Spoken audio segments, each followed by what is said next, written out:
Bonjour à tous, c'est Romain Dobry de la salle des marchés de Bourse Direct pour le brief du jeudi et l'analyse graphique. Nous sommes donc le jeudi 9 mars, il est 22 heures. Les marchés américains viennent de clôturer sur une baisse un peu appuyée à la veille de gros rendez-vous. Merci à tous pour vos likes, et tweets et retweets et pour vos commentaires positifs toujours. Comme d'habitude, pensez à vous abonner à la chaîne Bourse Direct YouTube et puis à nos comptes respectifs sur Twitter afin d'avoir un suivi plus actualisé du marché. À la veille de la publication des chiffres mensuels de l'emploi aux États-Unis, l'enquête gouvernementale, euh, on se souvient que le mois dernier, le consensus avait été battu, avait été surpris, puisqu'on attendait 185 000 créations d'emplois, et c'est finalement plus de 515 000 emplois qui avaient été créés. Je revérifie les chiffres à l'instant, mais voilà, 185 000, 517 000 créations d'emplois finalement. Donc le consensus avait été surpris. On rappelle que dans le contexte de trop bons chiffres de l'économie, c'est une banque centrale, une Fed, une banque centrale américaine, qui serait plus restrictive plus longtemps qu'escompté par le marché. Alors le marché a déjà intégré une partie d'une politique plus restrictive qu'escompté il y a un mois et demi, début février, mais la surprise reste importante. Et puis, on va avoir mardi prochain les chiffres de l'inflation, l'indice des prix à la consommation, qui va être évidemment le dernier chiffre majeur avant la séquence Banque centrale, avec la réunion de la Banque centrale européenne le 16 mars, et puis les 21 et 22 mars, la réunion de la Fed, et à l'issue de laquelle on en saura plus sur l'évolution de la politique monétaire, qui est a déjà probablement entériné 50 points de hausse de taux de base, donc le 22 mars. Des opérateurs qui sont donc prudents, les portefeuilles sont couverts, les discours moins accommodants, plus agressifs que prévu de Jerome Powell en début de semaine ont eh bien, eu un effet relativement calme sur les indices qui ont consolidé pas mal aux États-Unis, un peu plus fort aux États-Unis qu'en Europe. Nous, ça nous a fait invalider la tentative de sortie de trading range par le haut, de zone de consolidation dans laquelle on est depuis un mois. Pour les indices américains, c'est un peu plus marqué, mais ça restait canalisé jusqu'à ce soir où on voit un peu plus de défiance. Alors dans des volumes qui ne sont pas énormes non plus, mais on voit que les opérateurs sont assez prudents. On le voit aussi du côté des couvertures. Immédiatement, le niveau de couverture hier et avant-hier a été rehaussé sur tous les indices assez nettement. On passe d'une zone on va le voir sur le VIX, mais une zone de vigilance, une zone d'alerte quasiment.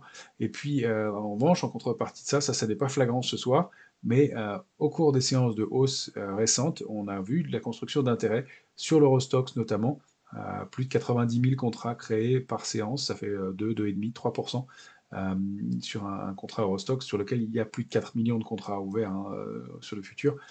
C'est très très large et donc ça montre de l'intérêt en nominal, ça fait des positions importantes. Donc il y a eu quelque chose de ce côté-là, alors qu'il va peut-être être pris à contre-pied par des mouvements de baisse, mais pour l'instant ça reste assez canalisé. Et c'est plutôt de la défiance alors qu'on n'a pas encore eu de publication, plutôt de la prudence en amont de résultats importants. Voilà pour le calendrier et les éléments importants à venir. Ça cristallise pas mal. Et c'est ce qu'on va pouvoir reprendre la dynamique haussière ou est-ce que ça va être plus lourd dans les jours qui viennent? On va le voir graphiquement. Ça, on teste des niveaux majeurs et on est effectivement ce soir plus en stress sur les marchés, même si encore une fois, ça n'est qu'en amont de résultats et c'est à prendre aussi au titre de la spéculation et de la prudence avant des rendez-vous importants. Il faudra voir ce qu'il en est et comment on clôture la semaine surtout. On commence comme toujours par le graphique du S&P 500. Il est en journalier ici. On voit un mouvement un peu appuyé. On a buté contre le support et l'alerte de court terme qui sera donc niveau de réactivation haussière important maintenant. On constate qu'on est allé s'appuyer exactement ce soir sur la borne haute du biseau ascendant qu'on avait débordé en fin de semaine dernière, vendredi, et contre lequel on a vu un échec. On est allé se rappuyer exactement dessus ce soir. Donc c'est vraiment pour l'instant des mouvements techniques. Il faut le voir comme ça, en tout cas jusqu'ici. Ça n'est pas de la panique, c'est de la prudence dans des marchés qui sont incertains, qui ont été douchés à la dernière publication des chiffres mensuels de l'emploi. Encore une fois, dans des volumes qui restent assez calmes. Si on regarde sur l'indice CAC 40 ce soir, c'était moins de 3 milliards, 2 milliards 9. Et hier, la baisse, c'était dans un volume de 3 milliards. Ce ne sont pas des volumes qui sont très conséquents.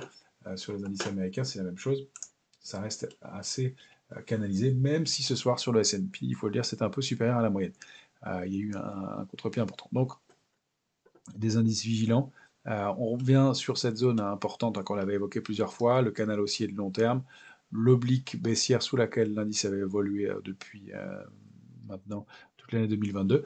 Alors on ne peut pas exclure une autre figure, je supprime le biseau pour que vous la voyez bien, qu'il n'y ait pas de confusion. On ne peut pas exclure la formation d'une autre structure, c'est ce qu'on regarde toujours en indice graphique, en épaule, tête-épaule. Voilà. Alors, en général, une épaule, tête-épaule, c'est en haut de marché. On ne peut pas vraiment dire qu'on est en haut de marché. Il y a eu un rebond qui s'est mis en place. Mais on ne peut pas exclure ce mouvement avec donc retour, la tête ici, accélération haussière et puis une baisse un peu plus marquée et donc rupture éventuelle d'une ligne de coup. Donc il va vraiment falloir déborder ce niveau de 3933, 3956 rapidement, au risque d'aller chercher au moins donc cette oblique de long terme, la zone d'alerte de moyen terme située entre 3840 et 3881 avec comme dernier support majeur 3810.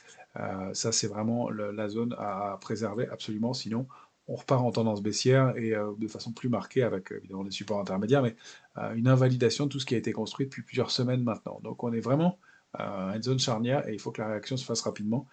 Donc à surveiller cette oblique et donc le passage au-dessus pour demain. Donc ça donnerait sur le S&P pour la séance du vendredi 10 précisément un niveau à déborder au-delà de 3937. Donc la zone 933, 956, vraiment majeure à réintégrer rapidement.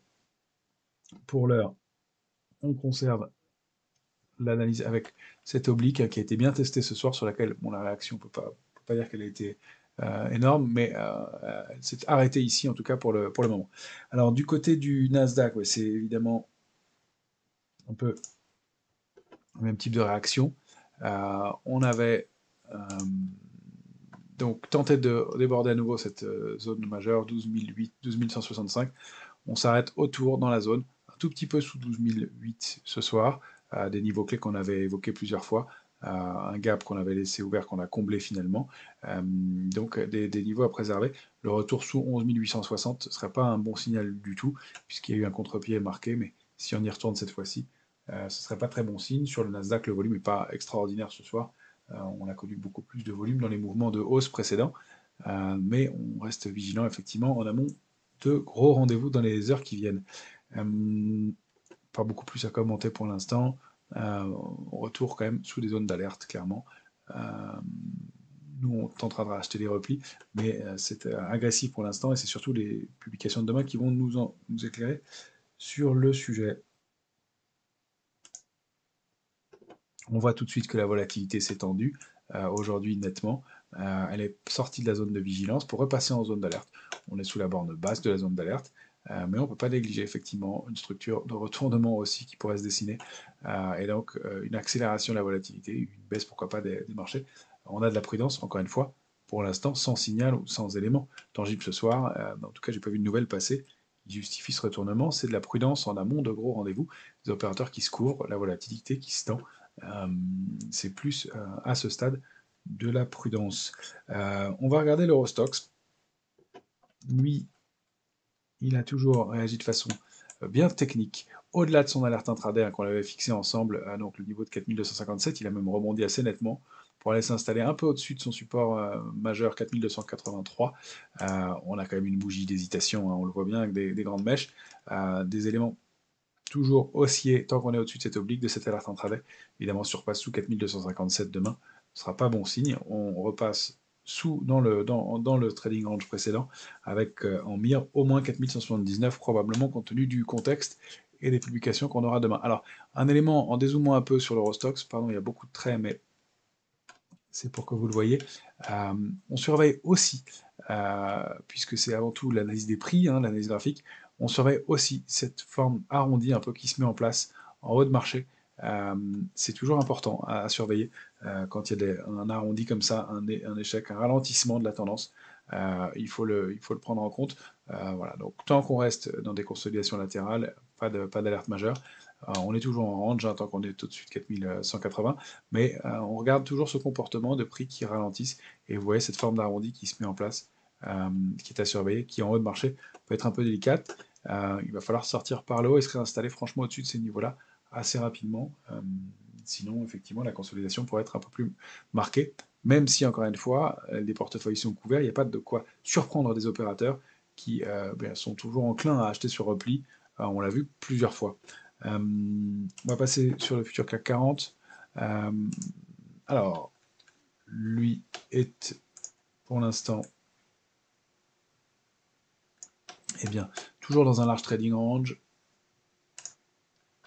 Pardon, je vais zoomer un peu, mais je ne voulais pas zoomer trop, pour vous donner des éléments. Voilà.